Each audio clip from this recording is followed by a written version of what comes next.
Казакстандын алдыңкы жогорку окуу жайларынын бири 30 жылдык мааракесин белгиледи. Бул өзгөчө датага карата Максут Нарикбаев университети масштабтуу иш-чараларды уюштурду. 4 жогорку мектеп мыкты куттуктоо боюнча өз ара жарышты. Студенттер менен бүтүрүүчүлөрдөн сырткары өз алдынча команда түзгөн окутуучулар курамы да күч сынашты. Жалпысынан сынакка 600дөн ашык адам катышты. Студенттердин айтымында мындай иш-чарага катышуу чоң сыймык. Белгилей кетсек, жеңүүчүлөргө кубок менен бирге 5 миллион теңге өлчөмүндөгү сыйлык ыйгарылды. Бүгүнкү күндө сынак түрүндө өткөрүлгөн майрамдык иш-чаралар окуу жайдын салтына айланган. Университет жетекчилиги бул ыкма студенттер арасында ар тараптуу ой жүгүртүүсүн жана атаандаштыкка жөндөмдүү сапаттарды өстүрүүгө шарт түзөөрүн айтат. К данному мероприятию мы готовились на протяжении 1,5–2 месяцев. Бул иш-чарага биз 1,5–2 ай даярдандык. Дээрлик күн сайын машыгуу жайыбызга чогулуп, даярдык көрдүк. Бул кубокту утуу үчүн талыкпай эмгектендик. Командабызда 100га жакын адам бар. Бул таң каларлык шоу жасоо үчүн жеткиликтүү деп эсептейм. От 80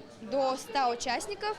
Я считаю, что это достаточное количество для того, чтобы показать настоящее фееричное шоу. Университетimiz ар түрлүү жетистиктерге жетип жатыр. Университетибиз ар кандай ийгиликтерге жетишип жатат. Европанын аккредитацияланган агенттиктеринен өтүп, жакында Улуу Британияда QAA аккредитациясынан өттүк. Бул дегенибиз университетибиздин бүтүрүүчүлөргө берген дипломунун ушул дүйнөлүк деңгээлде таанылышын билдирет. Кошумчалай кетсек, бүтүрүүчүлөрүбүз дүйнөлүк деңгээлдеги кесипкөй адис катары таанылууда. Әлемдік деңгейде танылуы және сонымен қатар біздің түлектеріміздің әлемдік деңгейде кәсіби маман ретінде танылуы болып табылады.